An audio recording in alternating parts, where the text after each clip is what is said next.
एक बार फिर आसाम पानी में डूब रहा है। हर साल की तरह इस साल भी ब्रह्मपुत्र नदी अपने रुद्र रूप में नजर आ रही है, लेकिन इस बार सिचुएशन और भी ज़्यादा सीरियस हो गई है। लाखों लोग अपने घर छोड़ने पे मजबूर हैं। बच्चे, बुजुर्ग, फैमिलीज को रिलीफ कैंप में रहना पड़ रहा है। और सबसे बड़ा सवाल, क्या असम हर साल इसी ट्रेजेडी का शिकार होते रहेगा? आज हम जानेंगे लेटेस्ट असम फ्लड 2026 की अपडेट। ऐसा क्या हुआ है असम में? पिछले कुछ दिनों से असम और नॉर्थ ईस्ट के कई हिस्सों में लगातार भारी बारिश हो रही है। इसका सीधा असर ब्रह्मपुत्र और उसके ट्रिब्यूटरीज रिवर पर पड़ रहा है।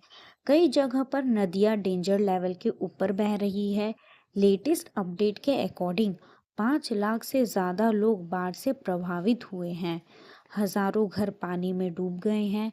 कई सड़कें और ब्रिज डैमेज होने की वजह से ट्रांसपोर्ट भी बुरी तरह प्रभावित हुई है। असम को लैंड ऑफ रिवर भी कहा जाता है, लेकिन यही नदियां हर साल मॉनसून के दौरान लाखों लोगों के लिए तबाही बन जाती है।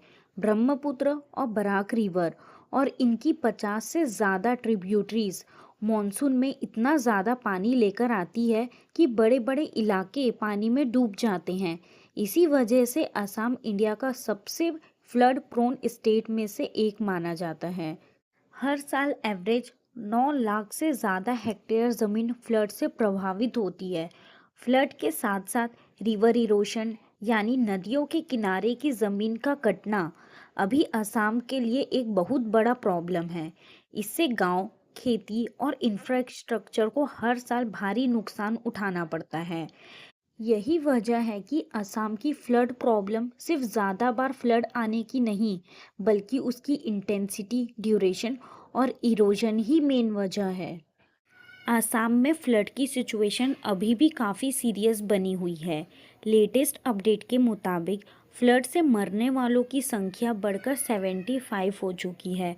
फिलहाल 7 डिस्ट्रिक्ट फ्लड से प्रभावित हैं, जैसे शिवसागर, चैराडियोल, गोलाघाट, जोरहट, नगांव, सोनितपुर और कामरूप। इन डिस्ट्रिक्ट के 21 रेवेन्यू सर्कल और 622 गांव अभी भी बाढ़ के चपेट में ही हैं। फ्लड विक्टिम की मदद के लिए असम गवर्नमेंट ने एक बड़ा फैसला लिया है।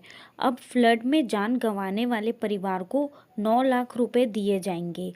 कंपनसेशन क्लेम करने की रूल्स को और आसान बनाया जाएगा ताकि अफेक्टेड फैमिली को जल्दी फाइनेंशियली सपोर्ट मिल सके। रिलीफ ऑपरेशन भी तेजी से चल रहे हैं। राज्य भर में 81 रिलीफ कैंप चलाए जा रहे हैं, जहां 32,477 से ज़्यादा डिस्प्लेस्ड लोग रह रहे हैं। इसके अलावा 34 रिलीफ डिस्ट्रीब्यूशन सेंटर भी ज़रूरी सामान पहुंचा रहे हैं। रेस्क्यू मिशन में Indian army, Indian air force, NDRF, SDRF, fire and emergency service के साथ साथ सिविल वॉलेंटियर भी दिन रात लगे हुए हैं ताकि ज़्यादा से ज़्यादा लोगों को सुरक्षित जगह पर पहुंचाया जा सके। इस बाढ़ का असर असम के इकोनॉमी पर भी पड़ा है। 45,000 हेक्टेयर से ज़्यादा एग्रीकल्चर लैंड अभी भी पानी के नीचे दबे हैं। इसका मतलब हज़ारों फार्मर की पूरी फसल बर्बाद हो चुकी है। इस नेचुरल डिज़ास्टर का रीज़न सिर्फ बारिश ही जिम्मेदार नहीं, ह्यूमन मेड फैक्टर भी है, जैसे डिफॉरेस्टेशन मीन्स जंगलों का लगातार कटना। जब जंगलों को कंस्ट्रक्शन, माइनिंग और अर्बन एक्सपेंशन के लिए काटे जाते हैं तो पहाड़ों की मिट्टी लूज हो जाती है। मॉनसून के दौरान यही मिट्टी बहकर ब्रह्मपुत्र रिवर में जमा होने लगती है। इस प्रोसेस को सिल्टेशन भी कहते हैं। सेकेंड है कमज़ोर एम्बैंकमेंट मीन्स सुरक्षा के लिए दीवार। असम में बाढ़ कंट्रोल के लिए सालों से अर्दन एम्बैंकमेंट पर भरोसा किया गया है, लेकिन इनमें से बहुत से एम्बैंकमेंट कई पुराने हो चुके हैं। कई जगह पर मेंटेनेंस भी समय पर नहीं होता है।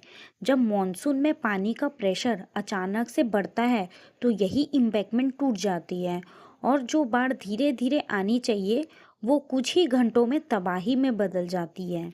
थर्ड है डैम वाटर रिलीज। जब पानी एक साथ छोड़ा जाता है, डैम की सेफ्टी बनाए रखने के लिए ऑपरेटर कभी कभी बहुत ज़्यादा पानी छोड़ देते हैं, उस वजह से भी बाढ़ आ जाती है। फोर्थ है क्लाइमेट चेंज। क्लाइमेट चेंज की वजह से भी एक्सट्रीम रेनफॉल इवेंट की फ्रीक्वेंसी और इंटेंसिटी बढ़ रही है। हिमालय से आने वाला पानी। असम के ऊपर वाला एरिया जैसे अरुणाचल प्रदेश, भूटान और तिब्बत में हैवी रेनफॉल होती है। वहाँ का पानी नीचे असम में आता है। इसीलिए कभी कभी असम में फ्लड तभी बढ़ जाती है जब लोकल रेनफॉल उतनी ज़्यादा भी नहीं होती है। प्राइम मिनिस्टर नरेंद्र मोदी ने असम की फ्लड सिचुएशन को रिव्यू किया है और सेंटर की एजेंसी को स्टेट गवर्नमेंट के साथ मिलकर रिलीफ ऑपरेशन को और फास्ट करने का ऑर्डर दिया है। असम के सीएम हेमंत बिस्वा शर्मा भी फ्लड अफेक्टेड डिस्ट्रिक्ट और रिलीफ कैंप के दौरा कर रहे हैं। असम के लिए फ्लड सिर्फ एक नेचुरल डिजास्टर नहीं, बल्कि हर साल आने वाली एक ह्यूमैनिटेरियन चैलेंज बन चुका है। फिलहाल सबसे ज़रूरी बात है कि रेस्क्यू और रिलीफ ऑपरेशन बिना रुकावट के चल रहे हैं। अफेक्टेड फैमिलीज़ को जल्द से जल्दी मदद मिले। आपकी क्या राय है इसमें? कमेंट पर ज़रूर बताएं। Thank you.